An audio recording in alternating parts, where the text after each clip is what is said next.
good to go. Thank you. I hereby call the November 2020 meeting of the Albany Public Library Board of Trustees to order.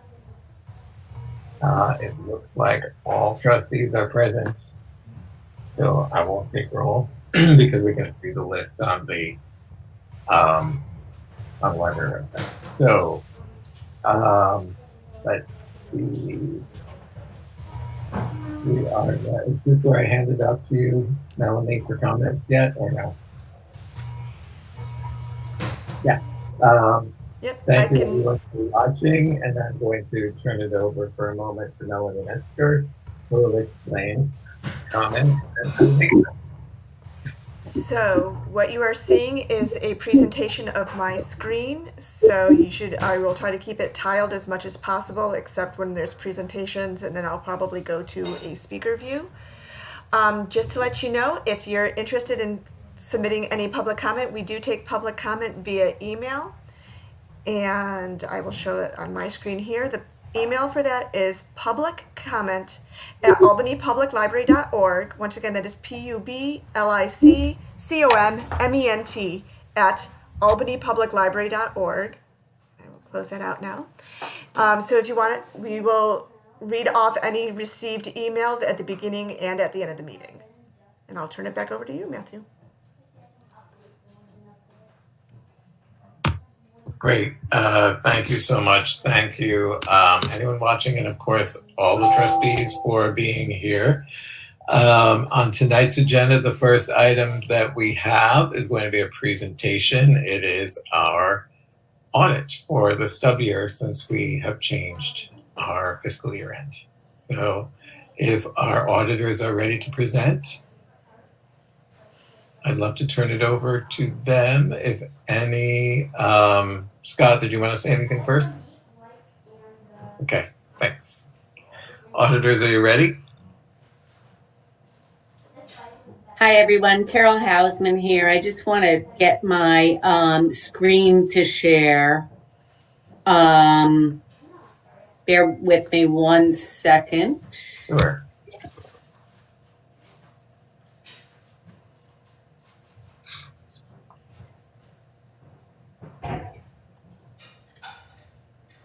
Any chance that worked?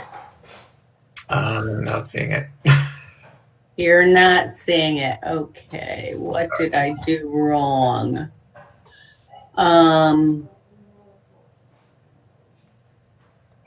Bear with me. Let me move it back. I am Okay. not sure what I'm doing wrong here. So do you have the button that says present now at the bottom of the screen? Oh, I have present now. Yep, click on that. And then you'll select which screen you're presenting. Okay. Now my PDF left us. Bear with me. I apologize. No biggie. It's fine.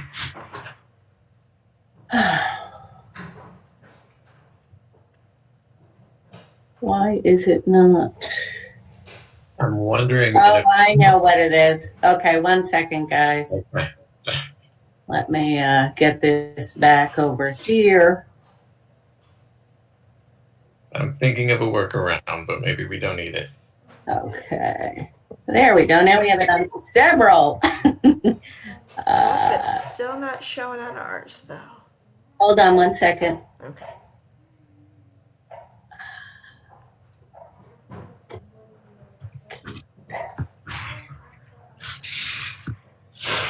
There we go. Yes. Sorry about that. No problem. Thank you. Okay, so my name's Carol Hausman, and thank you for letting Jess and I take the time to present our audit results. Jess was the supervisor on the engagement. I'm going to run through presentation. I think it's probably best. There's a lot of information here. We did the PowerPoint to try to minimize and just prioritize the communication. But if it's okay with you, maybe it's best to wait till the end to take questions, just based on the volume of information. So as you're all aware, the library changed their year end. So what we're presenting is just the 6 months ended June 30th, 2020. We also presented an audit for the 12/31/19 year end. And then next year, you'll be seeing a full 12 months activity ended 6/30/21. What I'm going to run through today is the required communications that we have to go through with you as we finish our audit report, our internal control report, and then we're going to go through some highlights.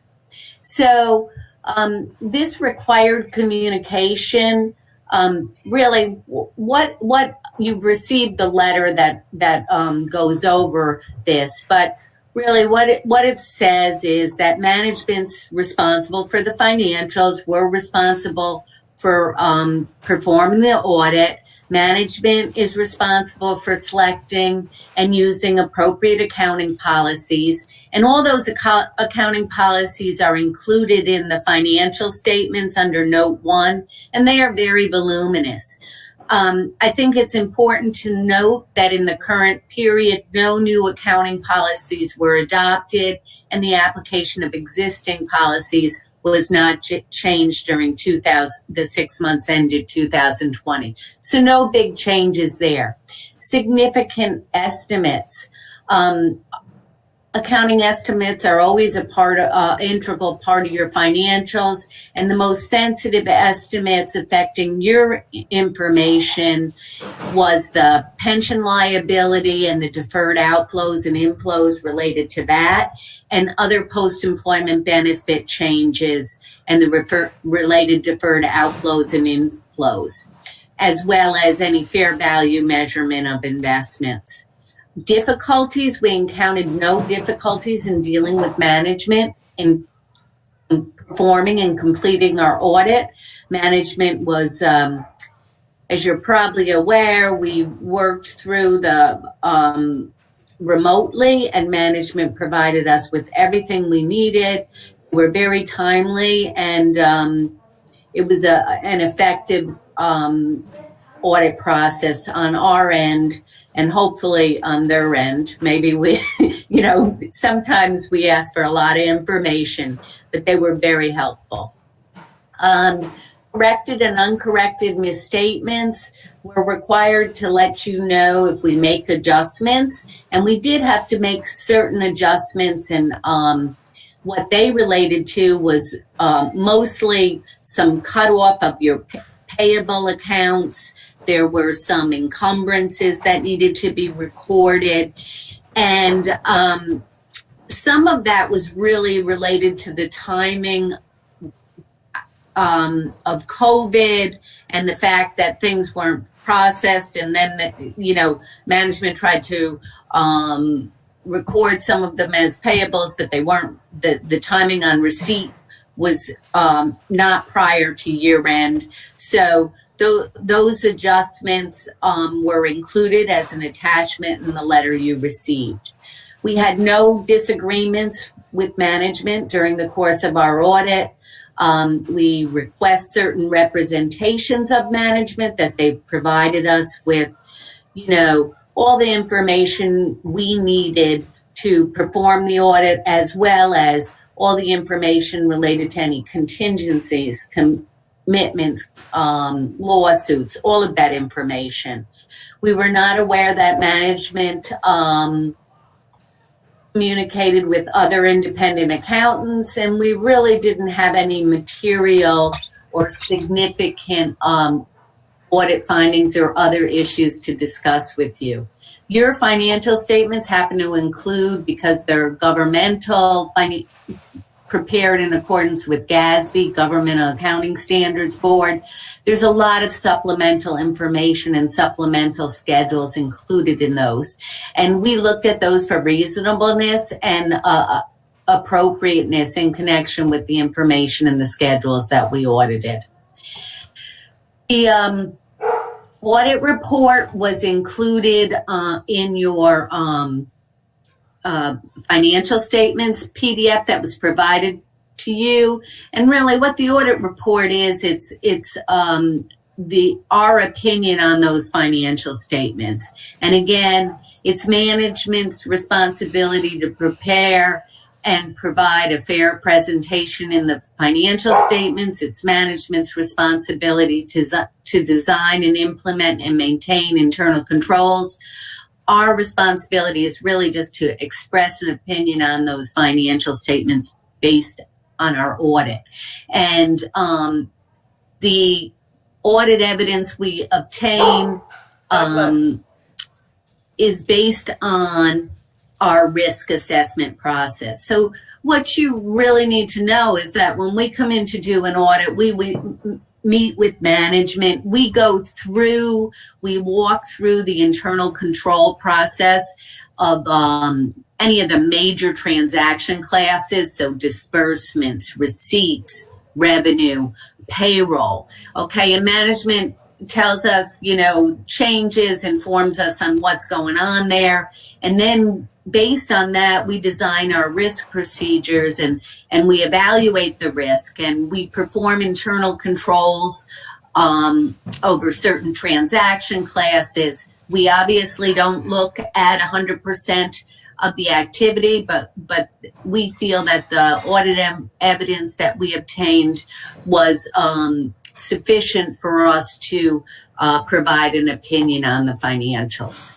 And we did issue an unmodified opinion, and that means that we felt the financial information presented fairly in all material respects, the financial position and the activity of the library for the 6-month period ended June 30th. In the current year, we did have a correction of an error, and that was noted in note 11. And really, that just related to the cutoff related to the capital project activity and a cutoff related to the pilot revenue from the prior year. Last year was the first year you recorded prior pilot revenue, and it wasn't split actually. And truthfully, not that material to your total revenue, but we felt it should be recorded as an adjustment to the prior year so you could really see the current year activity as it should be presented. So just briefly going through your financial statements, you have a section called Management Discussion and Analysis. It's on page 3 through 7. It's prepared by management, and it really just gives a synopsis of the financial statement. It includes explanations of variances, and I think one of the most important parts of that is on page 7, factors bearing on the library's future. I think management did a good job with that, so if you're just going to read certain sections of the financial statement, I think it's a good idea to take a look at that. On page 8, you'll see your statement of net position, assets, and deferred outflows. And what you have in your financials, I find sometimes it can be confusing. So you basically have the first statement of net position is your general fund. And really what you're looking at there is all the activity on the accrual basis. So it includes all your long-term liabilities as well as your non-current assets like your property, plant, and equipment. So if you look at your assets in the current year as of June 30th, you'll see that you had $44 million in deferred outflows of total assets and deferred outflows of resources. Basically, the majority of that $31 million is tied up in your capital assets net of accumulated depreciation. Remember, you had a lot of construction projects a few years ago, and if you move to page 9, you'll see your liabilities, and your most significant liabilities are down in bonds payable, the $21 million that you have relating to those buildings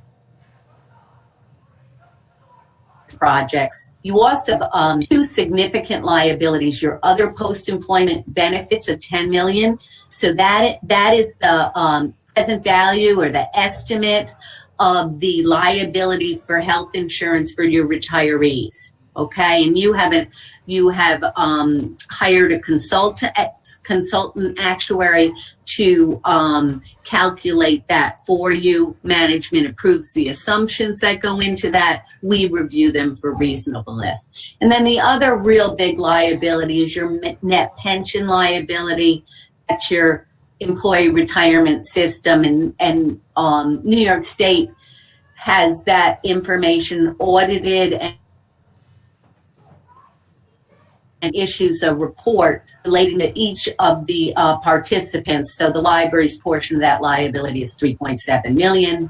And then if you go down to your net position, you have $7 million, which is just the difference in your assets, liabilities, deferred outflows, and deferred inflows. Of that, you have $9.2 million invested in capital assets. That's really, in simplest form, it's your capital assets less your bonds outstanding. Then you have restricted of 1.6, and that's really your bond deposits. And then you have a deficit of 3.8 for your unrestricted.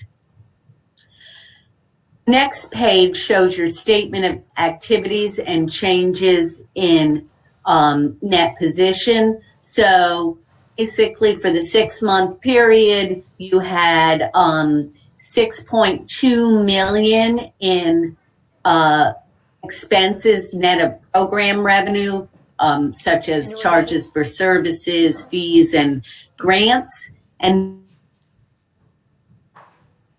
then you had $4.6 million in general revenues for a change in net position of $1.5 million in the current period. We move on to your governmental accounting standards require that you also show your governmental funds. And really, on page 12 and 13, that's the activity broken out by fund. When I look at this, really, it reflects a modified accrual basis, so it's really only showing you sources of revenue that are available in the next years and expenses related to and liabilities. Liabilities. Okay, I can actually eat right now. And assets relating to current activity. So in other words, it doesn't have your property in there. It doesn't have your bonds. It doesn't have your significant accrued pension and accrued OPEB liabilities. So in the current year, if you look at your fund equity on page 13 related to the current activities, you'll see that your fund equity is $7 million. And that includes the big items there are your unassigned of almost $2 million, your capital reserve, which the board set up a couple of years ago, $3 million, and then your restricted debt service items. Your statement of revenue, expenditures, and changes in fund equity, again, this is different from your statement of activities because this includes things like capital outlays as expenses, doesn't have depreciation expense, and your excess of revenue over expenditures in the current year was $568,000. So that was in a positive position. Moving on, page 15 just reconciles the fund equity from all governmental funds to the net position of governmental activities. And really, you'll see the difference there is your capital assets, your significant abilities that aren't recognized because they're not current. Moving on to page 16, you have your reconciliation of the $568,000 $100,000 change in fund equity on the governmental funds to the $1.5 million change in governmental activities. And again, it's just difference in how items are reflected in each of the statements. Let's see, I think we can skip fund equity. Included in your notes to the financial statements, there is a contingency note relating to 19, and that's really just that the overall consequences of COVID-19 are unknown, but it has the potential to result in a significant economic impact. And the impact of this situation on the library and its future results in financial position is not presently determinable. I think in the management discussion and analysis, management did a good job highlighting some of the items that might be impacted as a result of the pandemic. Prior period adjustment, as mentioned previously, we did record a prior period adjustment, really the timing on some capital additions as well as some pilot revenue. Briefly on page 20, you'll see revenues compared to your budget, and you had approximately a $200,000 favorable variance, and that really related to pilot payments that weren't budgeted for in the current year. You have your expenditures compared to budget, and you'll see that your expenditures are $300,000 lower than budget, and I think some of that you can relate to the lower activity in COVID. The library continued was able to continue to have their employees on board, but things like books and materials, are under budget, and then various other items, there were limited program events and that type of thing. On page 22, you see your benefits and compared to budget, and they're right in line. As mentioned, there wasn't a significant change in your salaries or the corresponding benefits related to that. As we move on, one of the most significant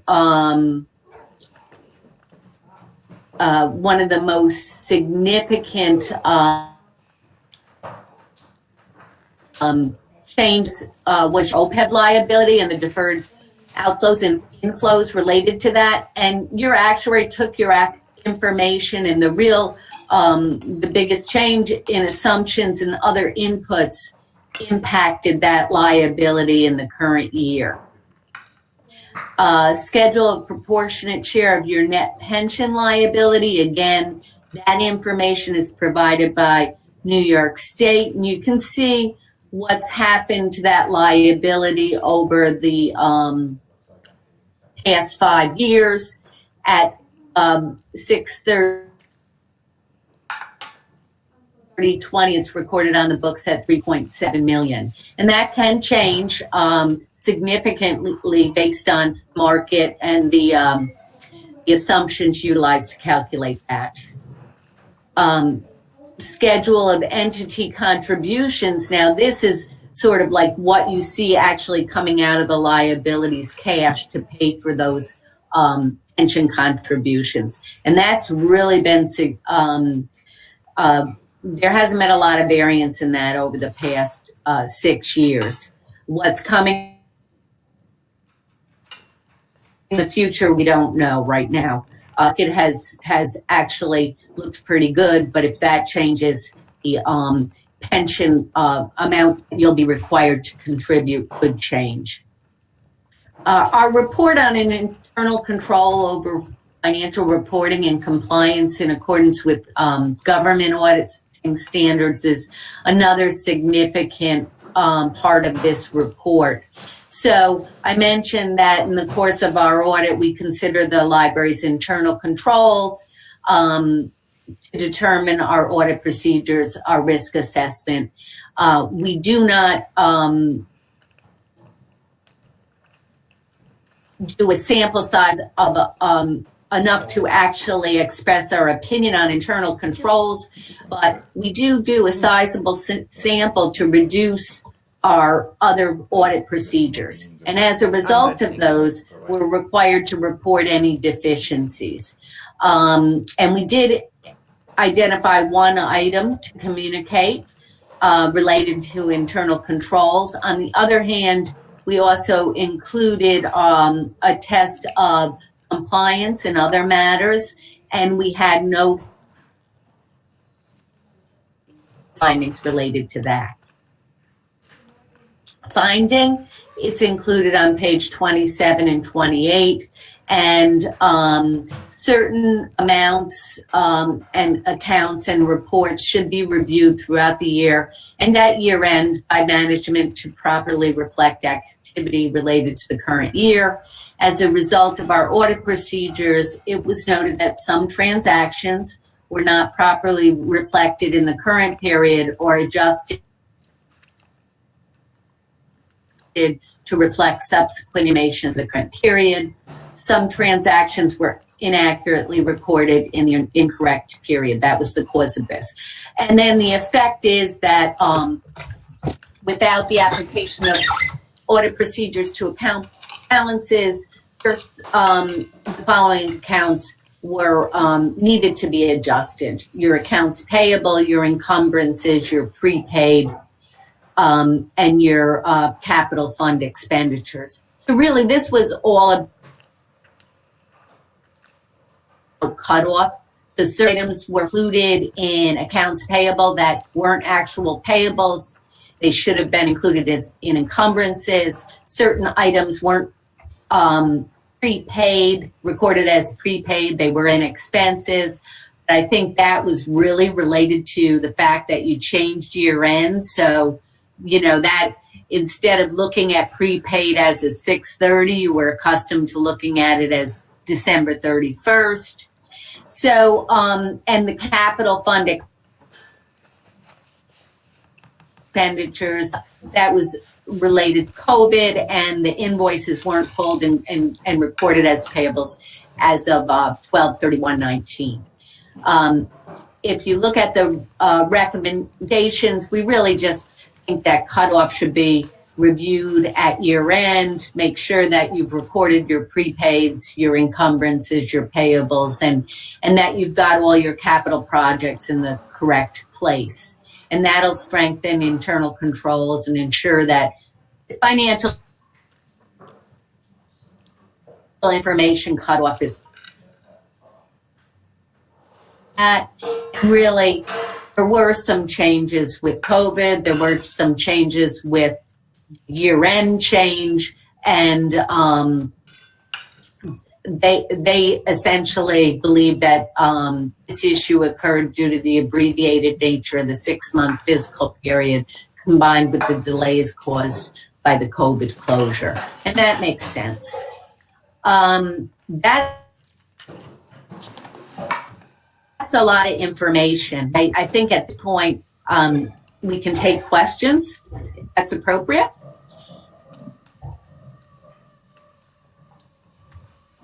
Yes, I think that's appropriate.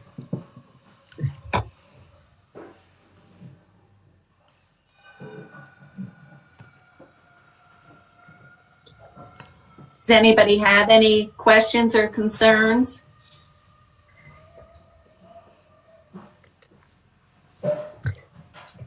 Yes, I have some questions. I think I say every year, well, first of all, thank you for the work that you do for us and taking the time to explain it in a clear way. It's much appreciated. But as someone who's not an accountant, it sort of seems like this repeating list of numbers that are slightly different, but I'm not really sure why. And so there's different places that say that for the year there was a $682,000 surplus. On page 37, it says 1.02 million revenue over expenses. And somewhere else it says 500 and something thousand. I don't know if that went to fund equity or what it was. It was like a deficit, right? There's some places there was a deficit. So I find that very confusing. Yes. And Karen, I have to say it is confusing. What it relates to is the fact that one of the bottom lines reflects the full accrual basis with all of the liabilities activity in there. So, for instance, the change in the OPEB liability, the pension liability, it includes depreciation expense. And the other statement is a modified accrual basis. And it includes in expenditures what you your capital expenditures, but then it doesn't include depreciation. It really only shows short-term activity. And this is the Government Accounting Standards Board's set this up so that you'd see more of the current activity compared to the long-term activity. And I would say that one way to look at it is reconciliation page. So maybe if I could, hold on, let me see if I can. So on page 11, you'll see our change in the net position was 1.5. And come on, don't freeze on me. And on page 14, you have that 568,000 positive. If you look at page 16, okay, you'll see how here's your net change in fund equity of 568, and it reconciles down to your change in net position of a negative 1.5 million. And these are all the items that are recorded differently in one of the statements to the other. I really can't tell you why this information is helpful to the reader, but the GASB requires the two sets of statements and the information. And all I can say is, in my mind, the reconciliation on the PowerPoint and in the financials at least gives you an idea of what's different on there and what's recorded in one place and what's recorded in another place. Does that help? Yes. It does help. Okay, I'm seeing Brenda shaking her head. I mean, it helps to some extent explaining why the numbers are different because different things are counted there and in different places. But I heard you just say it's not really clear why that's important. And that's good to know. To me, the bottom line is... Oh, yeah, that's my opinion, but... Yeah.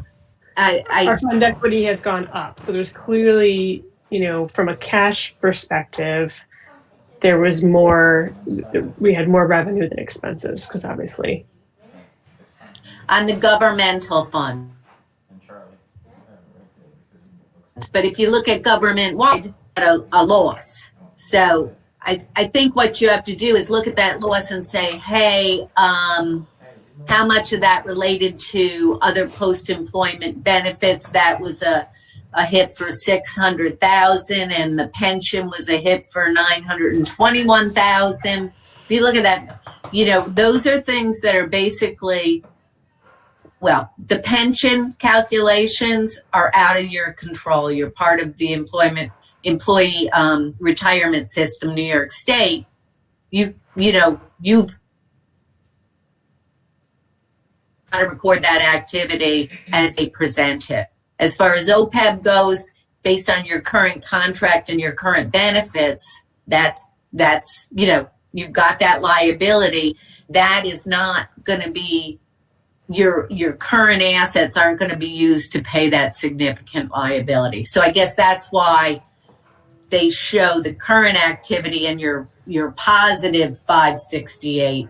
And then when they factor in all these items that are probably not going to impact current operations until years down the road, you come to the $1.5 million, if that helps. That does help. Does it help others? Does that somewhat?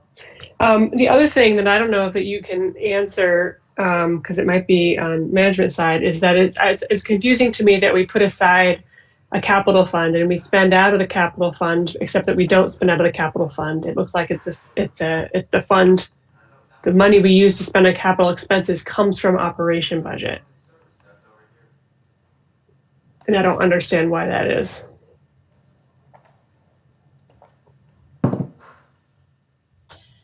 Does management? So let's put it this way: the capital fund at the beginning of the year was $3 million. The capital fund at the end of the year was $3 million, and there were capital expenses. So the expenses were recorded from some other from your general fund. Yeah. So I'll just chime in. Those capital expenses were actually paid from the capital funds bank account, and that the capital fund bank account does not have $3 million in it. That's just sort of how we account for it. So we do transfers out of the operating fund to fund the capital fund bank account. I don't know if that's clearly reflected on these statements so much. I can see your confusion, how you might. No, I think that it is, and that's why it's clear. But what I want to know is why that happens. If we put aside money for capital expenses, why isn't it coming out of that fund? Or does that not matter? I mean, it is. I mean, it is coming out of the capital fund bank account. It may not look like it here, but those capital project expenses that we've been paying have been coming out of a separate cash account. And we are... That part I understand, but if we put aside $3 million for capital expenses, why isn't that being drawn down as we spend money? I understand that the bank account is separate, but when we have this capital fund, why doesn't that go down as we spend money? Okay, yeah, no, I see what you're getting at. That might also be a question for Chuck. I was going to step in and just say, this is exactly the time that your treasurer, the treasurer of the Board of Trustees, should be able to better explain how the money is booked and better explain to the board how this functions. So I agree with Karen. The money that's coming out of the capital, that's being used for capital budget, should be coming out of that pot. Why it's booked that way, I think, is a really good question for Charles that Adam can kind of answer, but the final say on that is your board treasurer. I think we also sort of determined, Scott, that at the beginning of every fiscal year, the idea was to have $3 million in the capital fund balance. Is that correct? No, it should be whatever was agreed upon when the board decided to actually follow. Just a reminder, we had a capital fund policy in place for years. It was never followed. We didn't actually, Jessica might be able to remind me because I remember sending her all of the notes. But it wasn't, I believe, until last fiscal year that we actually followed that policy. It may have been, it was last year. Yeah. So no, that money should be set aside, should be budgeted to that amount, and then should be drawn down by the facilities, the budget that the facilities committee sets and the board approves for the capital budget. So I agree with Karen. That's the appropriate way to do it. I think it should be clearly communicated to the treasurer. Jessica's shaking her head. I just want to note that. Yeah, and without, proper authority from the board and the capital reserve. You can't really spend out of that funds without, doing so. So, which we've been doing and we've been taking note of. And I know that we're also working on doing it in more of a way so that it's almost an annual budget. So there's a little bit of understanding of how that money's spent and whether or not it's spent on time. And my assumption would be then we would do a budget mod for the capital expenses and pass on for future projects, which all makes absolute sense and is good accounting. And again, we would, from the administration and from management, we would absolutely love to follow that.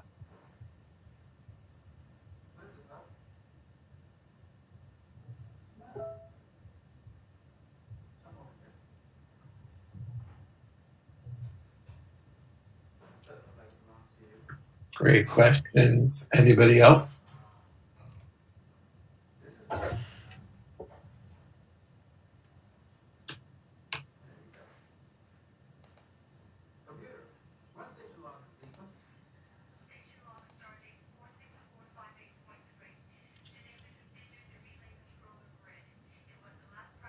So, Carol, if questions do arise that people don't think of tonight, what's a good way to channel those questions? Should it go through Scott? Should it go directly to you? If board members think of a question, look at the material. Yeah. I always recommend that they contact Adam or Scott. If it relates to the audit itself, they can reach me, send me an email. Adam and Scott have my email. It's cah@marvincpa.com. I do think communicating management probably has the answers that, because they're in the operations. They probably have the answers you'll be looking for. But anybody can feel free to email me relating to an audit question, etc. Okay, and Scott and Adam, would you want to be copied on that? That would be great, so we know what's being asked. Yeah. I just want to say that Carol and Jessica and the rest of the team over at the firm have been really helpful for us. This is a big change for us, doing a stub year, changing the fiscal year. All was, something originally thought as impossible, and that was going to be a tremendous amount of work. Adam gets some credit too, because he did do a lot of work. But I just want to thank Carol and Jessica for being extremely helpful in the last audit and this audit, and providing information quickly and probably answering questions that were outside the scope of the audit, but still doing it, which is appreciated. Agreed. Yeah. Thank you. Thank you, everyone involved. Carol, would you be able to put that email in the chat for us, please? Excuse me? Would you be able to put your email address in the chat? Because Oh, yes. I was Yes. out a little Yes. bit, so I didn't hear the whole thing. And then if we have a question, we can email you and copy Scott and Adam, so everybody's in the loop. Oh. And while you're doing that, I just want to thank you and everyone involved, management and the auditors, and thank you so much for that great presentation. And thank you. We appreciate working with your team. And again, it's been a rough couple months for everyone, but the turnaround time was great, and the team effort was truly appreciated. Okay. Oh, thank you so much. You have my email now. Okay. Thank you. So hearing no further questions, are we going to let the auditors go? One last chance. Matthew, when are you going to entertain the motion to adopt the audited financial statements? Let's do that. Thank you, Robert. Is there a motion from the floor to adopt the audited financial statements? So moved. Wonderful. Moved by Karen Strong. Second. Seconded by Brenda Robinson. Thank you. And Melanie, are you putting up the vote? I'm going into my board docs. It's not Melanie, it's Rebecca. Hold on one second. Sorry. Take me. I'm nervous as always. Yeah, Shouldn't be, Matthew. You're doing fine. yeah. It's this part of the meeting that always throws me. One I second. hear you. Well, you're doing great at that too. So Okay, so it's a motion to accept the audit report. the audited financial statements. Audited statements as presented by Arvin and company. Okay. 2 seconds. No problem. And you said Karen first. Brenda second. Okay. Arlene, could you please vocalize your vote since you're not logged into Board Docs? Yes. Yes. Thank you.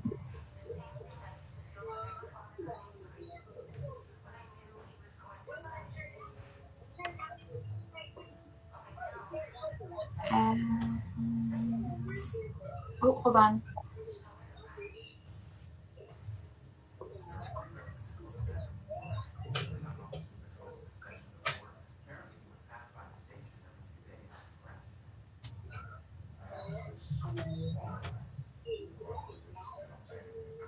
Okay, so I see that the motion carries unanimously. Thank you, everybody. And thank you, for Rebecca, for getting that out there so quickly. And Ready to move on. we're going to sign off now. Okay, Oh. bye-bye. Thanks so much. Bye-bye. And I forgot to ask for further discussion, but we had just discussed, so we'll leave it at that. All right, so moving on to, let's see, the minutes are part of the consent agenda, correct? So we want to ask, I would like to ask if anyone wants to remove any items from the consent agenda before we go on to ask to approve the consent agenda.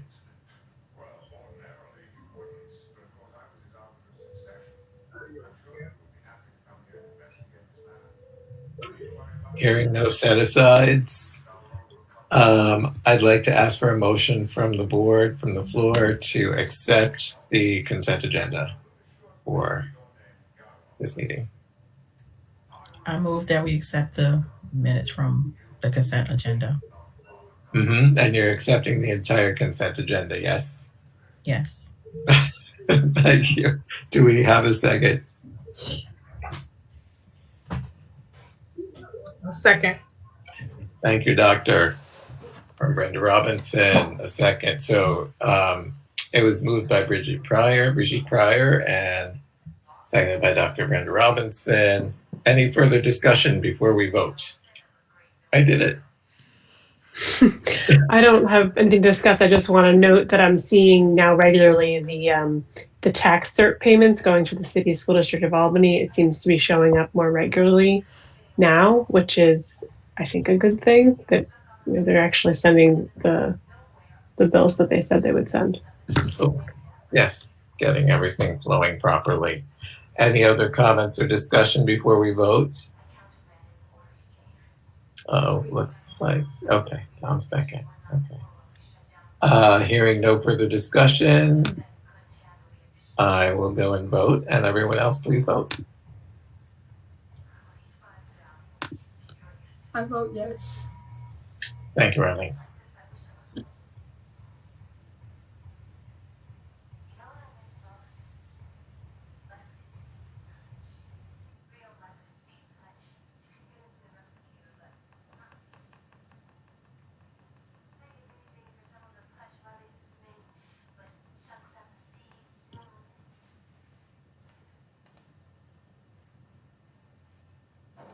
Would you like me to list, Jenna Patera, are you on? Oh, there we go. Sorry, yes. And the motion to accept the consent agenda passes unanimously. Thank you, everybody. let's move on to our next agenda item. And that is the Treasurer's Report. We may have had a chance to look through it, but I would like Mr. Stump to please just give us a brief description of what we're seeing. Sure, I can chime in here. And actually, before I get into this, I just wanted to mention the audit document. To me, the clearest statement to look at as far as our bottom line numbers for the stub year, it's on page 37. And if you look at the net change in fund equity on that page, that to me is the clearest representation of our current operating funds,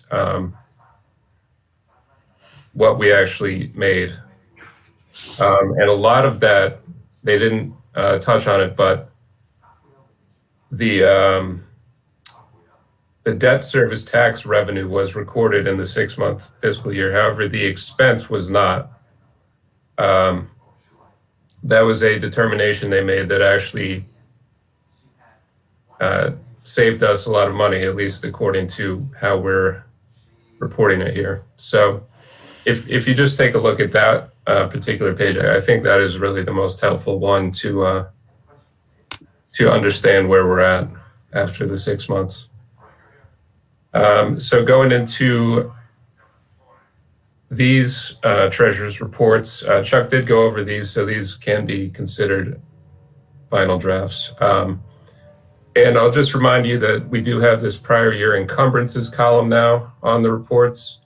That, again, it stems from the material weakness that the auditors found, that we had recorded some invoices in the 6-month period, even though they were actually received after June 30th. We had intended to pay for them out of the 6-month budget, but that wasn't the proper way to do it. This was, so that's what we have here. I do think this is going to be the only year that we're going to need to do that. I think normal 12-month fiscal years, we'll be able to complete our ordering well in advance of the end of the year. And I don't think we'll have to record encumbrances like this again. But you will be seeing this column on the remainder of the reports for this year. And so these reports too essentially are our first quarter results. You can see revenue and expense are right around 25%. So that's where we want to be. The only thing that's a little high is IT. But we'll see how the remainder of the IT spending goes for the year. I think that's about it. Great. Thank you so much, Adam. And does anybody have any questions for Adam?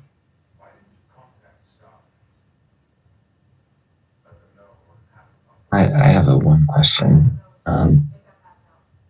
Since Chuck was able to look at this, do you know if the previous months that were labeled as drafts when we saw them, have those also been finalized? I don't know if all of them have. I did essentially just run the reports and show them to him, and he compared them with his numbers for the last several months. I don't know if I did the last month with him. But yeah, I mean, I'm not sure if the board wants to have officially submitted final treasurer's reports. We can certainly put that together. I think management would prefer that. Okay. To be honest. So yeah, that's something we can certainly do for the next meeting. We can just submit, the entire year's worth of treasurer's reports if that's what you like. I mean, we'll go back and see which ones were submitted as drafts, which I think was most of them. Yeah, I mean, and we don't vote on them anyway, but I think it's good just as a matter of record to have a version that we can point to as final. Sure. And then, Adam, the only other thing I'd say about this is that the last line in the heading, I think it should say for the 3 months ending September 30th. Yeah, that's true. Yep, that's a little typo there. Sorry about that. No worries. Sorry to be picky. I just didn't want to make sure I got it.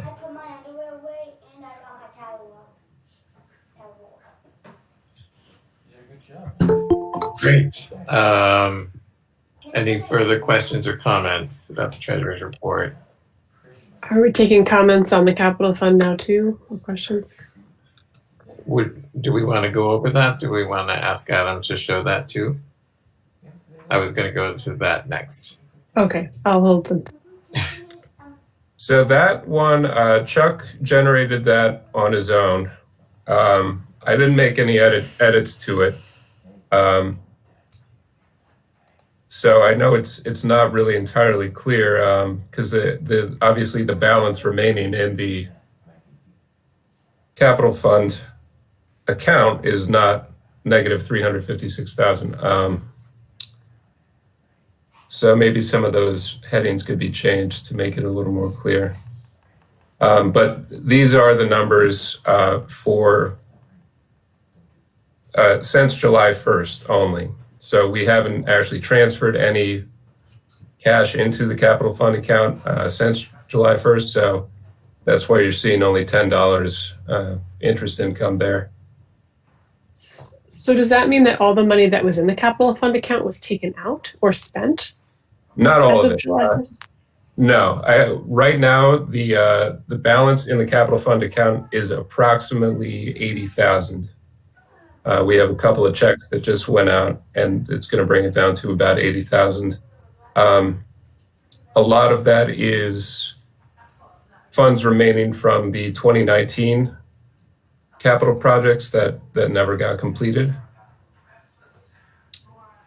So we are still sitting on a little bit of money there, yeah, and that's not really reflected in this report. This is really confusing, and I definitely would like, instead of just saying for the period ending, it should say for the period July 1st through September 30th, so it's clear what the period is. Yeah, I agree. I mean, this is a report that Chuck made on his own. I think Gotcha. it'd probably be better if we created a template in the financial software so they looked a bit like the other reports that we use. So I'll talk to Chuck about that, and maybe we can spruce up these reports going forward. Thank you. Any other further questions about either of these reports or comments?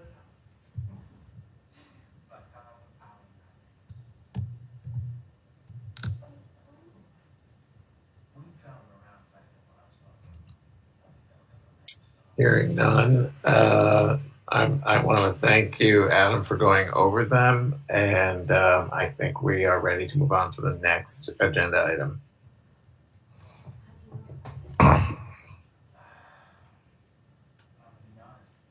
No, I'll go over to my board doc.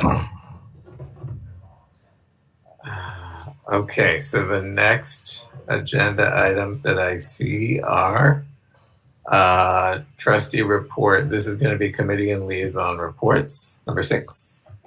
6.1 is going to be Trustee reporting out and upcoming events.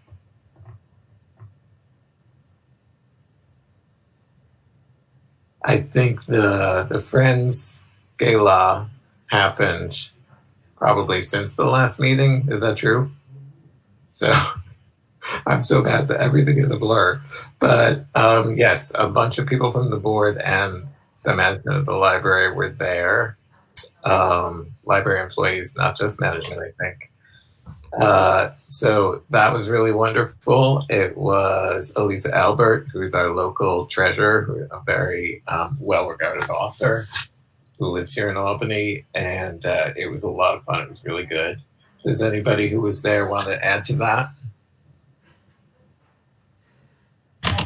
I was kind of dreading a party via Zoom, but it was super fun.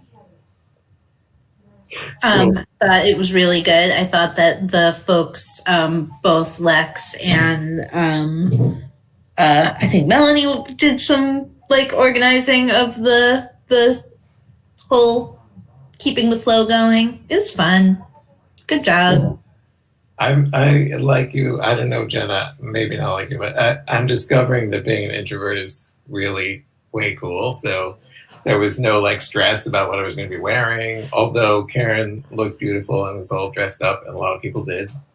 If I'm missing anybody, most people did, but I didn't have to, so that was good. And like, I could kind of stay on mute, and that helps me not make stupid comments as much if I can remember to stay on mute.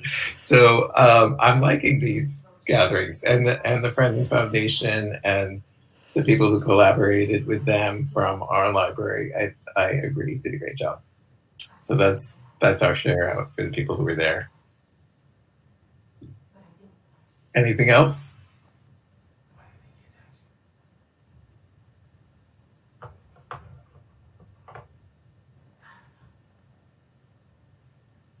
Okay, hearing no other share outs, let's move to 6.2, Executive Committee. That's me. So there's Executive Committee minutes available in Board Docs. And let me just go over there.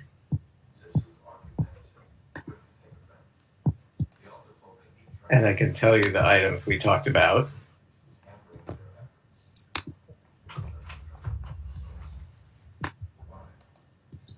So we talked about our minutes format, which I'm going to come back to. The next item was the Executive Committee creating job responsibilities for the committee members, which is on me, and I haven't started the document yet, but that's coming soon. And that's two. And we also talked about touching base with committees and making sure everybody knows what their committee responsibilities are. That's just an ongoing thing. Every year it switches and different people have chair responsibilities, and we can easily, meet with them and go over, make sure they're comfortable doing that. And I know Tom reached out to me about, I'm not supposed to play favorites, but my favorite committee, facilities. And Tom, I will get back to you on that.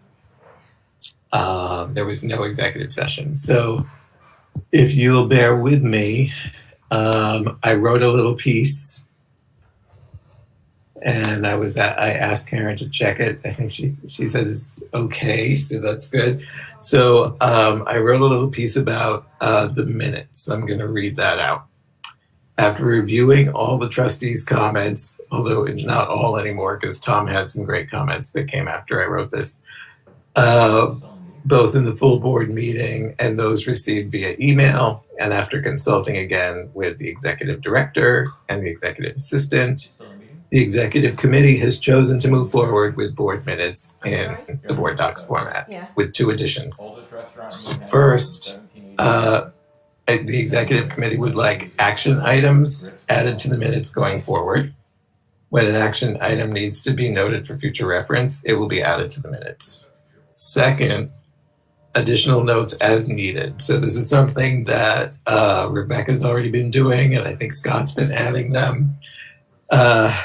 Any additional clarifying notes from the meeting will be added to the Board Docs format as needed. With these additions, the content of the minutes in Board Docs will be similar to the content of prior formats. It won't look the same, so that's my blurb. It won't look the same, but it will essentially have the same stuff. So as an executive committee, we are recommending, it's not a vote, but we're recommending that the board move on from the minutes. I would like to thank Tom for pointing out that previously it was a little confusing to get to the minutes from the public site, and Tom and Rebecca worked on that behind the scenes. Rebecca very much behind the scenes controlled some things, and now it should be very clear for the public how to get to the minutes. So that's my share out for the executive committee. Any questions, Comments? Can I make a comment on the minutes? So I'm glad we worked it all out, and I think the going forward solution is a good one. The only other thing that I noticed that I think we should think about doing is some sort of direction on the leadership page of the website so that people can understand better how to navigate through board docs. But I know we're working on it. Great. Duly noted. Thank you, Tom.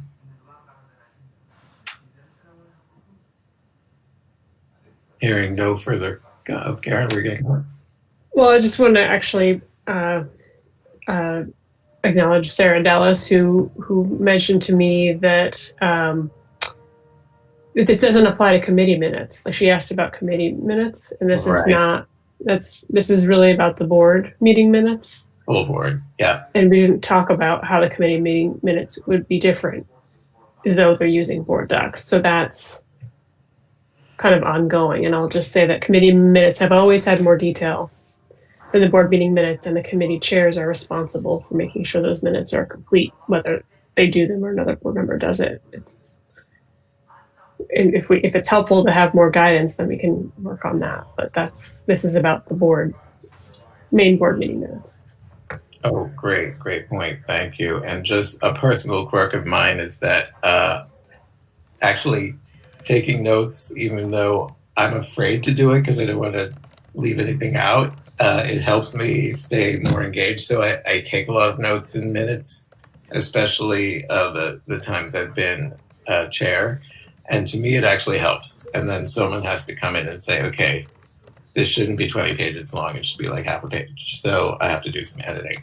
But that's something we can work out, as Karen said, how we want to go forward with committees. Oh, great. And Rebecca has mentioned in the chat that she is populating minutes and board docs and can discuss with all the chairs. Oh, great. And I think the more we go toward board docs, the better, because then it's centralized. Everybody can go to one place. Thank you, Rebecca. Did you want to add anything? I just like I think the way we did the executive committee and the personnel committee minutes recently was really helpful. I worked directly with the chair immediately after the meeting. Populating the agenda into the minutes just has a clearer timeline basically to go throughout the meeting, just like and it's very similar to what you'll see in the full board meeting minutes. So it's nice to have that carry over to the committees. And then yes, like with you, Mr. Finn, and with Sarah Dallas, I converse with them immediately after the meeting so they can add their additional commentary. And I think that actually was very helpful. And I'd be even open up to that for the full board minutes. If you would like, we could do the same thing where immediately after I send you what we have as minutes, and then the executive committee can review them and decide if they want to add anything additional, whatever you would like to do. But it worked really well for the committees last time. That's great. So that's something we can start following if no one objects. And I would love to see what's in board docs right after the full board, and we can say, if we think something more should be included. Are there any other questions or comments about the executive committee meeting?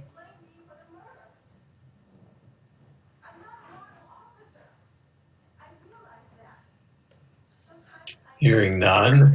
Well, I just want to pipe in and say we talked a lot about minutes, and I'm curious about other trustees. How about feeling about where we landed here? This is our third meeting talking about it. We're hoping it's wrapped up, but I'm interested to know if trustees are comfortable. The goal is to move along, but yes, we want everybody to feel okay with it. Thank you for that, Karen.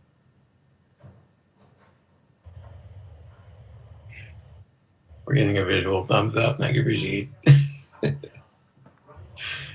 Okay, getting some great visuals. So it seems like an informal poll. Everybody seems okay with how we're moving forward, which is great because we don't want people stewing and being upset. Great point. Thank you. Hearing no further comments or questions, we're going to move on to the next committee report out, which is personnel. Thank you, Matt. We met way back in October, and I want to thank Rebecca and the APL staff who made this possible and the information they shared. I'm going to keep this very brief because I think the minutes reflect what we talked about.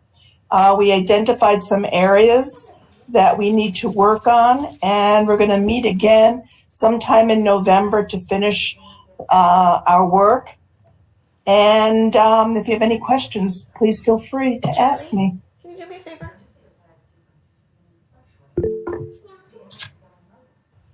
Can you go into my work bag? Oh, so it's going to go in. No, And grab my... sorry, that's policy and governance. Oops. Which thank you for the ping to get that.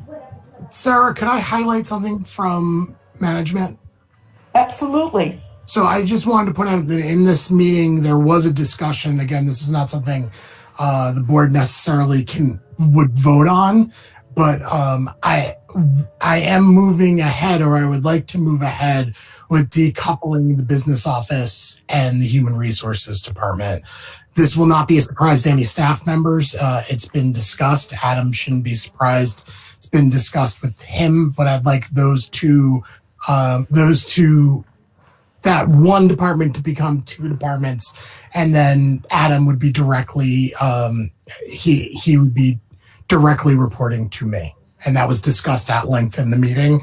And I just wanted to make sure the full board was informed of it and to take any questions. Thank you, Scott. Thanks for that update. Does anybody have any trustees have any questions, any comments about this committee or this committee? Just to check in, HR is cool with that too, the separation of those things? I don't know if I would define it as cool. However, that was something discussed on multiple occasions, so it's not a surprise to them. Got it. Okay, now Tuesday.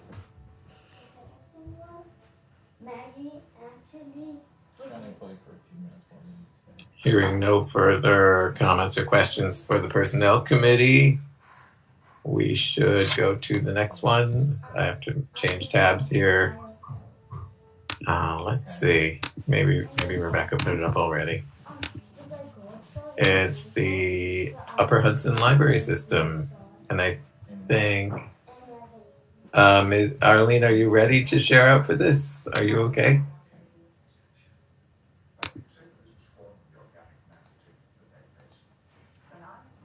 Oops, Arlene, I think you're on mute.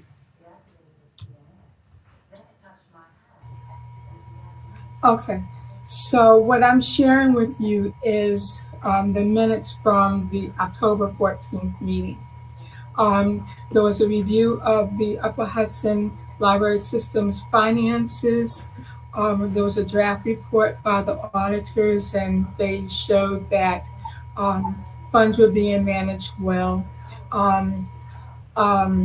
Tim Burke did a draft presentation of the budget for 2021, and it's reflecting a 20% cut that he's anticipating. And basically what you have here is just a listing of what is going on financially about the 9 applications, construction grants that have been submitted. The library system is expecting to receive a $45,000 grant monies from the CARES Act. And so anyways, this is just a list of stuff. And tomorrow I will be sworn in, and I will receive my committee assignment. So, anyway. Congratulations and thanks, Gordon. Thank you. Are there any questions for Arlene or comments?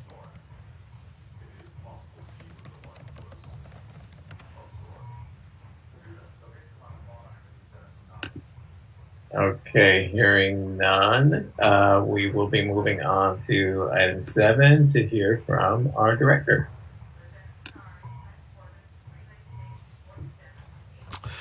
So in October, I've formatted my report a little differently, and I'll explain some of that later.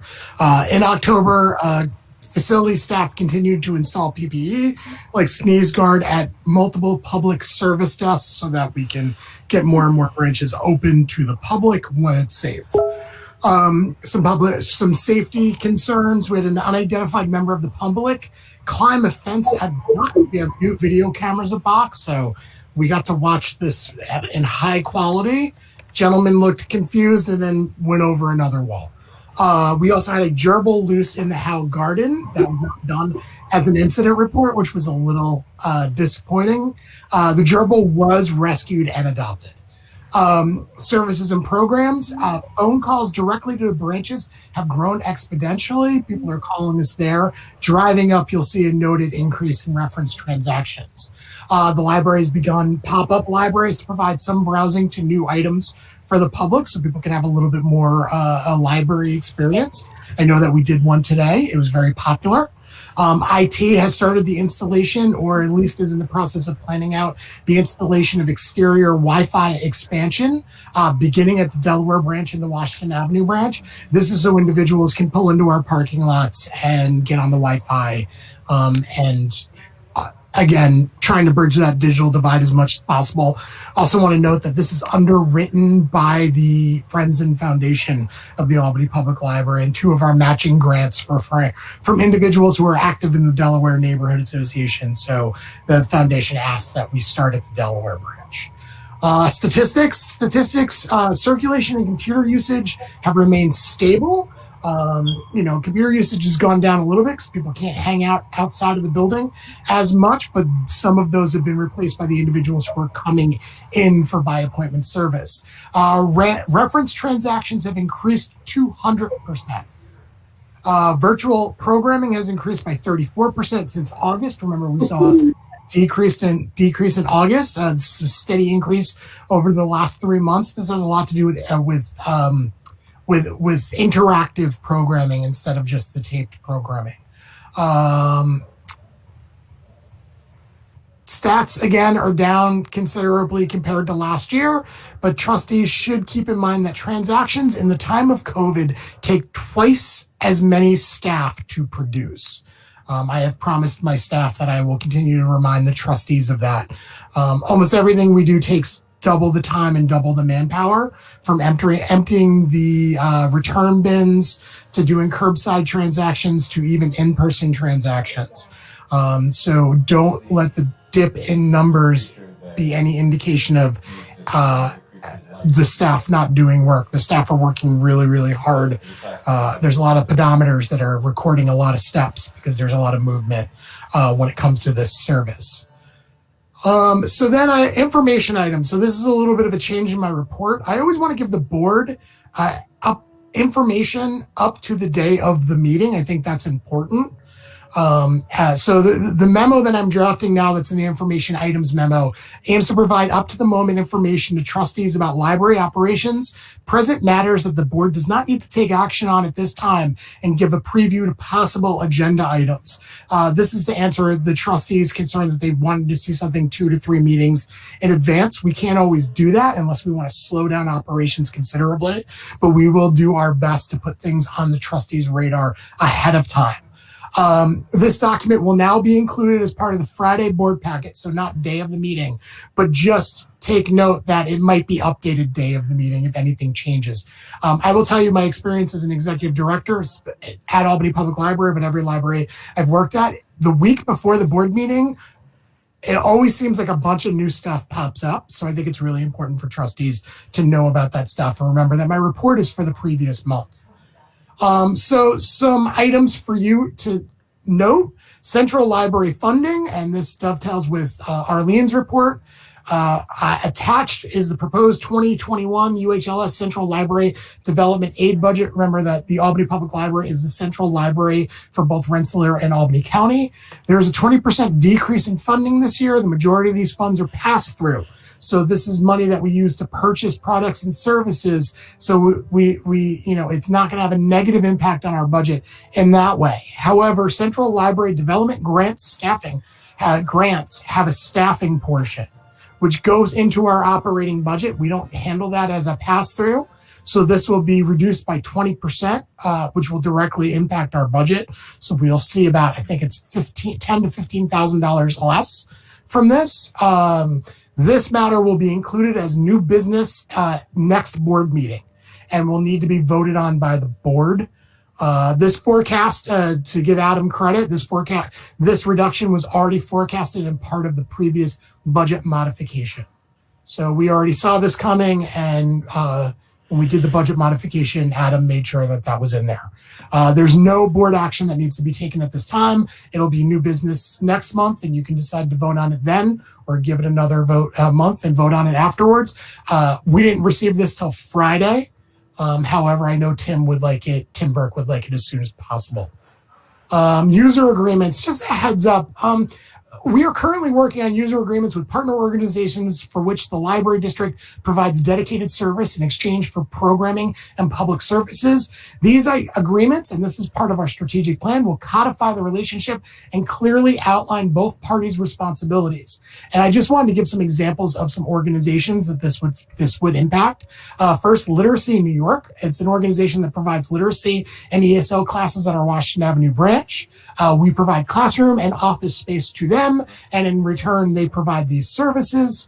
Literacy New York, the capital region, I believe, no longer exists. So the offices have been approached and asked if Literacy New York Rensselaer could take over the program. We're currently waiting for legal to get back to us with some user agreements that we can then send to them. PEG is another example, which I am on the board of PEG now. I haven't been sworn in yet. I gotta check on that. We provide space for the public access television in the city of Albany, the studio, to operate the public studio out of our Washington Avenue branch basement. Our current agreement has sunsetted, and their board has agreed to review a new agreement. What'll change here is requesting that we get listed as a sponsor, that our logo is used, and also that they report statistics to us. There's some other, also they follow our safety guidelines as well and our behavior policy. For those of you who have been on the board for a while, you'll understand. And then Capital Region BOCES is another organization that provides literacy and high school equivalency classes at our Washington Avenue branch. This is a fantastic program. This is probably a shining example of a great organizational relationship. We provide a dedicated classroom now for this program. So both sides have agreed that we need to have some kind of formal agreement. This is a big reason why Washington Avenue is so busy, because of the amount of students that come in and out because of these BOCES programs. And then another organization, last but definitely not least, is the Friends and Foundation of the Albany Public Library. We provide space and technology needs for their office. The proposed use agreement is not in place of a future and possible MOU with the Friends and Foundation. I just want to note that. This is more of just an agreement about the space that we're providing them. Board action, no board action at this time. Approval will be on future agendas as new business, as those agreements are looked at by both our legal and their legal and voted on by boards. And last but not least, budget. New York State retirement came in at $452,657. We had upped this figure as part of the budget modification to $475,747. The original projection was $461,890. Just a nod to the finance committee and also the budget manager. I'm glad we did this budget modification, or else we would be under in this line. But luckily, the market is just strange and completely disconnected from reality. So it was not as much as we predicted. Also, tax cert payments to the City School District of Albany, which Karen brought up earlier this year. this year have amounted to $40,000. We believe more invoices are to come, so be prepared. We have budgeted $100,000 for these payments. I also want to note that APL's legal counsel is currently in discussions about past payments, because there were past payments that needed to be made. However, and I might leave Bob to speak on this, I'm not sure how much we're allowed to share, but I will say that payment is projected to be significantly less than originally anticipated and was asked for. So I don't know if Bob wants to chime in on this, but I'll let him. No board action at this time. It may, however, impact future budget modifications. And then questions. I had some questions via email from Trustee Dallas. I'm not going to answer the one about auditors because I think that was answered during the audit presentation. There was a question about privacy policy for cameras in the branches. And this has in the past fallen under privacy and confidentiality of library records policy. However, if the P&G committee wants to look at that policy and discuss video records, I don't think that's a terrible idea. Past practice has been that we have allowed police to view video with a letter from the shift lieutenant. That's past practice. I am sure that the board, when discussing this, can change that. We also provide video for any criminal activity in the library, which I would advise against us not sharing that. It's been helpful. But certainly there's a discussion that needs to happen in the board and should happen at the level of P&G and then be brought to the full board. Then Sarah asked about statistics and whether or not we need to rethink them. My answer to her was that it's twofold. We need to provide statistics for annual. Statistics are important for operations as well as drafting our story. This is the primary reason why we're reporting them in board documents. Honestly, I feel like we report too many, but I just want to remind everybody I was asked to add to this report, not subtract, but we have added more over the years. Statistics do help with advocacy, but should not be the primary reason for their collection. I think we do a relatively good job of advocacy in our annual community report. And I think my team is adept at finding themes in the numbers and then using those numbers to support our message. So I thought Sarah's question was really great. I think, however, just remember, we're reporting the statistics to you as trustees to get kind of an idea of operation and how busy we are, or whether or not we're not as busy as we once were. And then there was Sarah. I'm not going to get into the CDLDA, our thoughts and kind of side conversation about that, but I am concerned about the future of that funding, and I do believe that we need to. And Arlene, you're still on the advisory committee of the Regents, correct?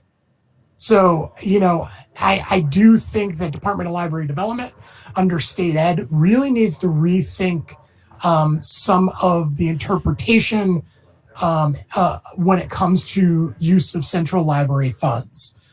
Scott, can I just jump in there? Yes. I think that's being reviewed. Okay. As we speak. And I think you'll be happy. Well, it's in development. Because some of the language was written back in 1984 or even earlier, when technology wasn't such an important part of libraries. Karen, which acronym were you not sure of? CD something A? Central Library Development Aid. Okay.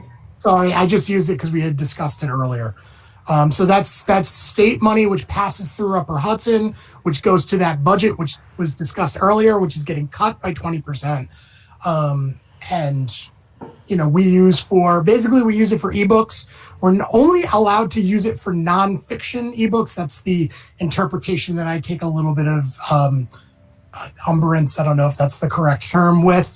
But I know I'm not alone. So my hope is that system directors have a candid conversation about it. It's also what we use. We'll be using it for our app when we get a new app that works.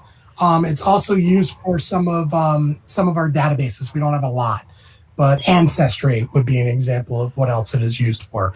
And that's money that goes straight from state ed to the systems, and then the systems dole out to their central libraries. I think you're going to be happy with some of the changes, Scott, that are being suggested. I will send over a box of cider belly donuts to Frank and everybody over at DLD if that happens. Can I ask a question about something else, Scott? This is question time. Yeah. About how many, I should know this and I don't, about how many partners or community groups are using the library, like the ones you said? Is it those 4 at Washington Avenue? And then there are some other partnerships like Arise uses our space at the Pine Hills branch, but it's not a dedicated space. USCRI uses the back room or was using the back room at North Albany. That had just started. We were really excited about that. Youth Effects has used our space at the Howe branch and NAACP. They're all, there are tiers of relationships. There's some relationships that it's just they come in and do a program for us. There's some where we actually provide some storage.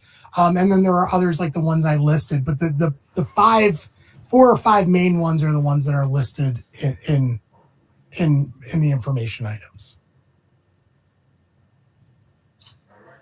Can I just ask how you knew it was a gerbil and not a mouse? I was not there for it. I am not the head gerbil catcher. But it was caught by a staff member, and that was what was communicated to me, and that's all I really know. Because again, I didn't get an incident report. And I probably need to tell the branch manager they should have filed an incident report. It shouldn't have just been some random text message. They are pretty different looking. I hope. My Google search showed me it looks a lot like a mouse. No, okay. I see them as like fatter and whatever. Anyway, they are slightly bigger than an average pet mouse. Gerbils tend to be a little bit bigger, puffier faces. Yeah. And mice are more. Their body shape is more defined, where a gerbil is more. Yeah, they're less curved than a gerbil. They're like lumpy.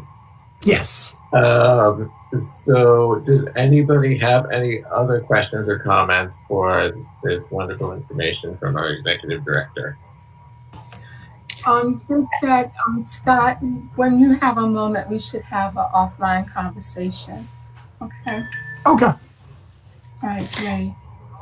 I hear there's a new children's librarian at Bach. You guys stole my kid's teacher. That is possible. I did sign off on somebody getting hired. I don't know what their background may be, but that's possible. I'm okay with it because she'll be great at Bach. That's great. I just had a question, actually a statement that kudos. I see there's a new service being provided, the case management piece, the social worker piece to direct people to resources in the community. So that's excellent. Thank you. I also want to note, I misinformed the board. It was a guinea pig, not a hamster. For members of the public watching, it was a guinea pig. It was a guinea pig, not a hamster. And that they're even more... They're bigger and different. Tubular. Bridget, thank you. Yeah, and that is, again, that's Annie, who right now is reporting, no longer reporting to me, she's reporting to Melanie directly, but she did a really good job of pushing. She was getting itchy to serve the public, and she pushed really hard for us to start opening up those services. So kudos to her and Melanie and Stephanie, who's been working on the PR for that. Because sometimes it's getting the message out about that particular program is what's important. And thank you so much, Brigitte, for bringing that up. I just want to appreciate this informational items. I for one am excited about the user agreements, so it's clear what's expected and what policies you need to follow. I think that's a great progress, and I just appreciate the little bits that you shared. So thanks for doing that. So any further questions or comments about the executive director's reports? Arlene. I would just like to add a note of appreciation to the library for the support that they continue to provide to the Council of Albany Neighborhood Associations. We've been continuing our meetings monthly through Zoom, and Melanie, the staff, has been there and have been a tremendous support. So I just wanted to say thank you for that.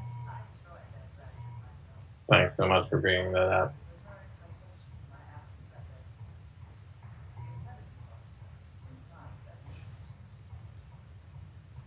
Hearing no further questions or comments, we do not have any unfinished business, so we're going to move on to new business. We have some items in new business.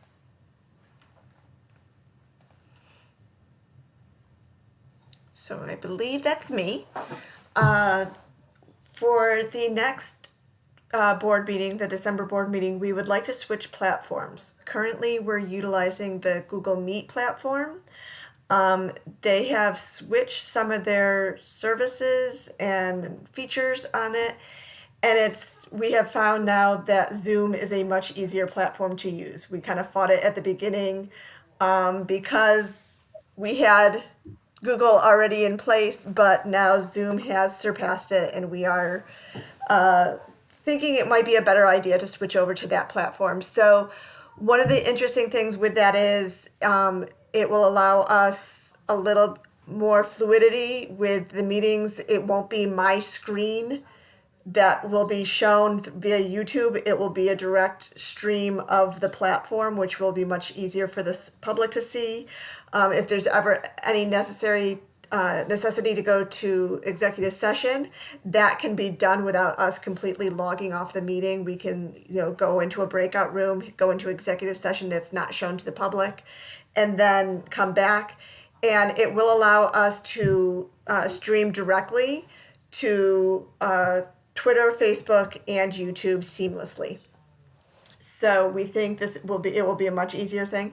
My recommendation, if it is agreed upon by this group to switch over to that platform, is that we do one, similar to how we did with this platform, that we do one trial meeting for like 5 to 10 minutes just to make sure everybody can log on and see the basics of it. But there's stuff of like you can raise hands, you can do polls. There's a lot of really nifty features with Zoom, and they've closed a lot of the security holes that we were concerned about in the beginning when we had to move to a virtual platform. So that is our recommendation, is that we would like to switch to Zoom for upcoming community meetings or board meetings.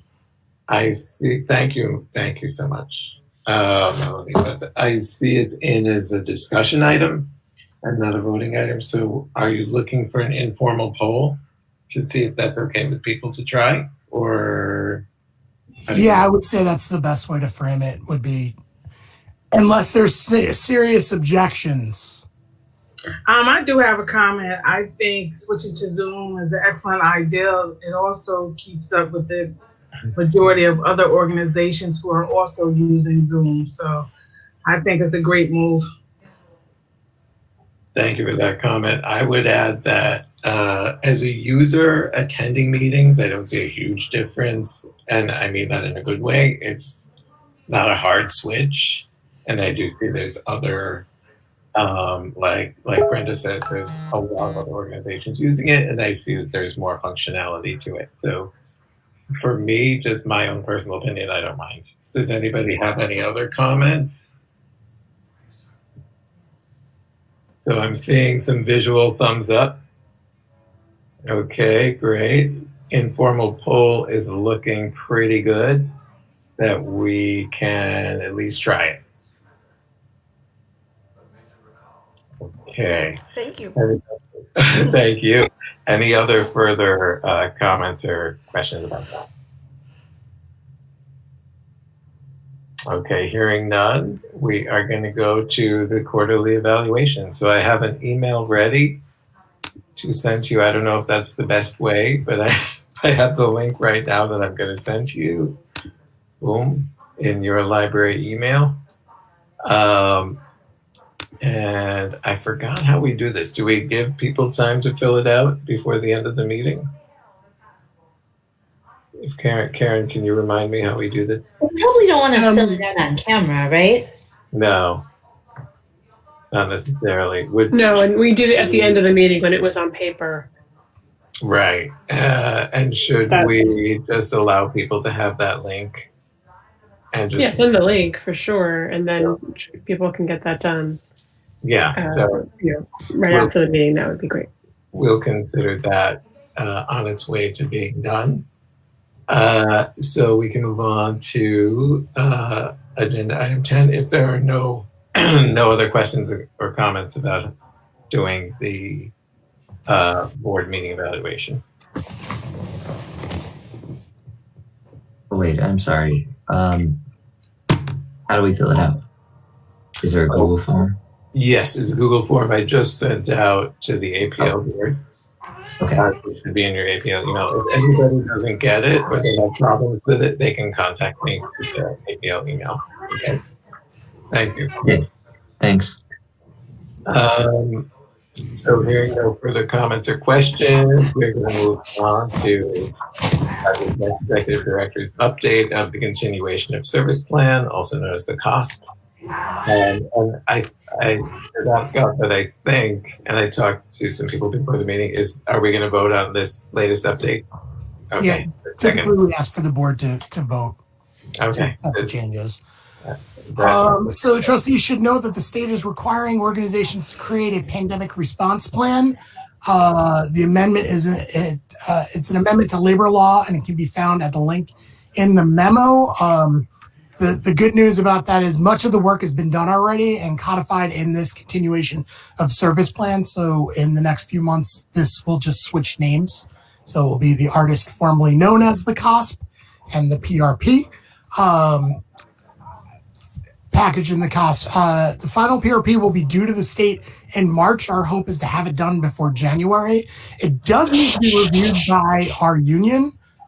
So that's one thing, one extra step to this.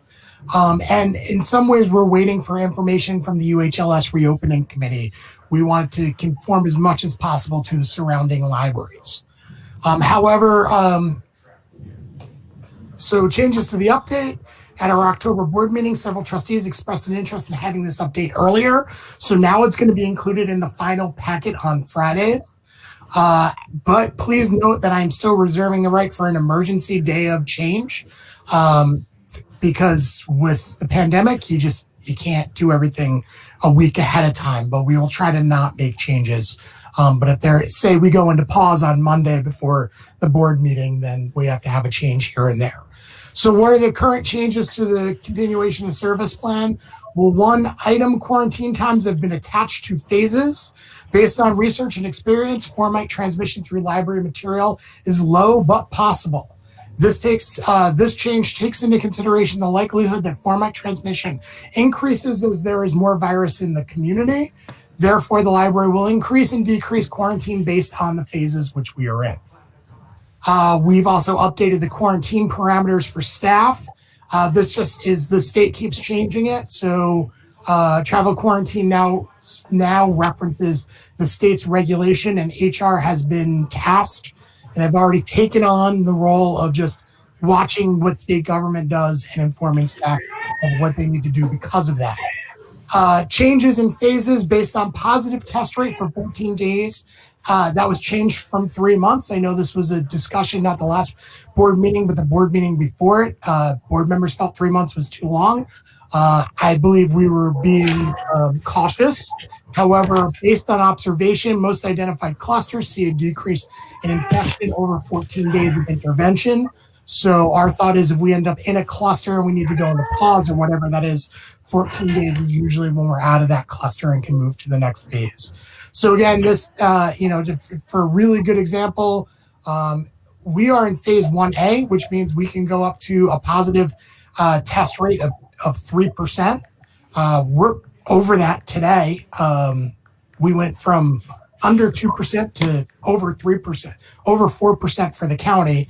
So if we stay at I think it was 4.13 today. If we stay over 4% for 14 days straight, then we will move back a phase. Say things magically get better over the next few days, and the infection rate goes underneath 2% again, then we will continue to work on going to the next phase. But 14 days, I don't know if it has to do with the incubation period or what, but it seems to be the smartest amount of time to keep watching things as they change. It's all on the COSP. The numbers are there for everyone to reference, either written or in a graph. So just the status of 2A, appointment status. Harbor Hill, West Hill, and Howe have had 92 reference appointments, 83 Chromebook appointments, and 61 printing, fax, copy, and navigator appointments in October. Inclement weather impacts, facilities department, head of branches and branch managers are looking into needs and processes for inclement weather at curbside and appointment branches. The good news is Pine Hills is now open to appointments. We're actually going to do a press release in a few days. So we now have in-building appointments for Chromebook use, reference, print, copy, fax, scan, all went on a soft launch on November 10th. And it will be an official announcement on the 17th. And then possible addition to another curbside pickup location. The committee has been tasked to explore curbside pickup at Washington Avenue. We also have gotten patron feedback. Again, the library received an email asking to reopen. This patron was a regular user of the Wi-Fi. I don't think I actually attached my response. I'll send that out to trustee members later. But I responded to that. They sent it to the Ask a Librarian email. Staff were very quick in forwarding it over to me, and I believe the individual got a response a day of. The library also received a complaint about the new LDS system. Remember, that's the system that copying, fax, and computer printouts. This was more a complaint about that system. However, the complainant, the person also included observations about our operations. During the pandemic, that person sent an email to Trustee Finn, and I was asked to respond. I believe that person got a response within 24 hours. Trustees were included in my response.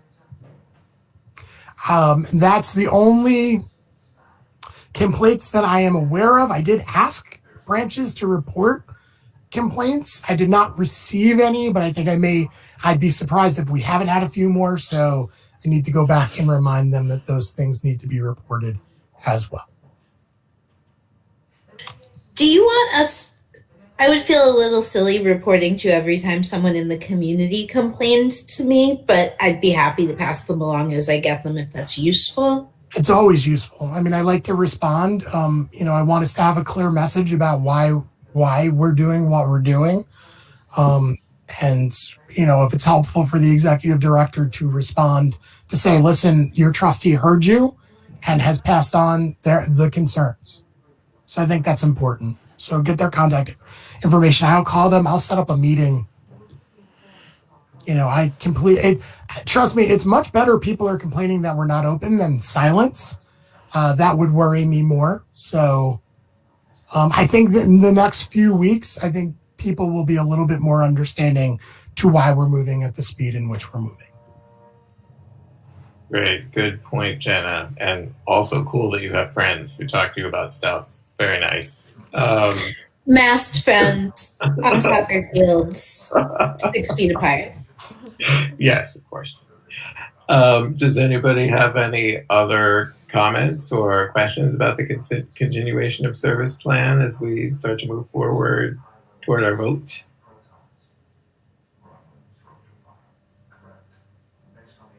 Okay, I'm getting some visuals that we're I can't figure out if Tom is disgusted with the report or doesn't have any comments to make about it. No, I don't have any remember, questions. reading body language, you're making me nervous.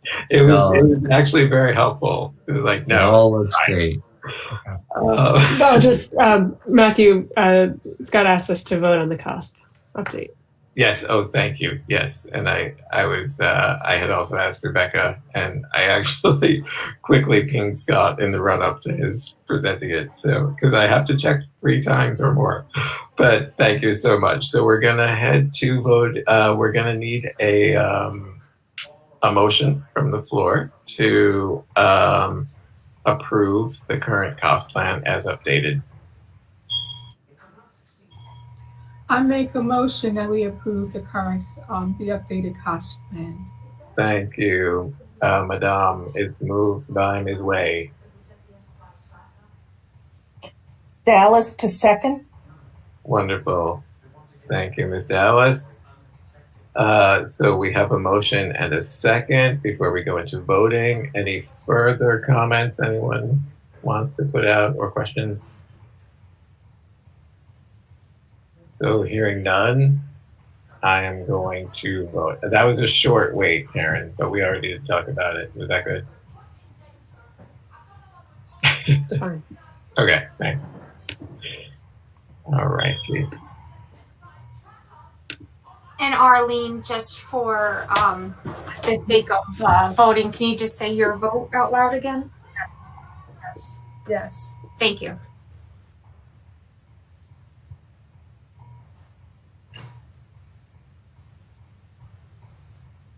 Thank you so much, Rebecca. So the motion to accept the continuation of service plan updated has passed, carried unanimously. Thank you so much. And we should move on to checking in with Melanie to see if there has been any public comment. And I'm getting a visual that we have not received any public Right, comment. Rebecca? It's actually Rebecca takes it. Oh, Rebecca. Oh, see, I'm bouncing back and forth between you. That's okay. Rebecca. No Okay, thank you so much. Sorry about that. I just see you as fonts of knowledge, and I don't know which font to go to. So no public comment has come in during the meeting. Thank you so much. No executive session was planned, so we will be taking a motion to adjourn the meeting. I don't know. So moved. Dallas moves. Ms. Dallas. Do we have a second? Second from Jenna Patera. Any discussion? Just a reminder to do your survey. If it's something that's giving you trouble, let me know. Any other reminders from anybody from the executive committee or management? I just wanted to say I attended the NYLA conference last weekend, or the 4th and the 5th, or the 5th and the 6th, and it was very good. And this week I'm going to be attending the gala also on Zoom, the New York Black Library Association, the gala. They're celebrating 50 years, so I'm looking forward to that. 11 to 4 on Saturday. Thank you so much, Brigitte. And as a former librarian myself, one of the librarians I always looked up to because she's also a poet was Audre Lorde. So I'm hoping she gets honored posthumously, of course. So I am, whistleblower, yes.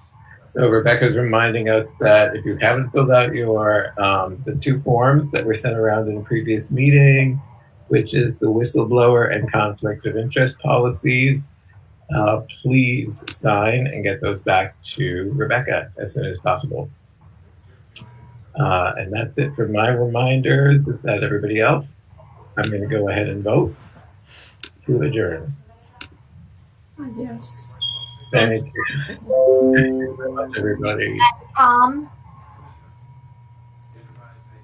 are you with us? Would you like to state your vote? Oh, there we go. Yeah, just. And then we want to take a look at that next meeting before everybody goes. Thank you so much. The motion carries unanimously to adjourn. So we are technically adjourned, but there's that last item that tells us about the next meeting. And I know it's not in my head yet when it is. Is it on December 8th. December 8th? The next full board meeting is December 8th. Once again, virtually. The link will be on our YouTube channel. And again, it's at 6 p.m. It's the same bat time, same bat channel, except it's Zoom, we think. Okay. Wonderful. Thank you, everybody. I want to thank, we had a lot of engagement and participation over email from people when they got the packet, and I thought that was really wonderful. thank you all for your participation. Have a great night. You too. Thank you.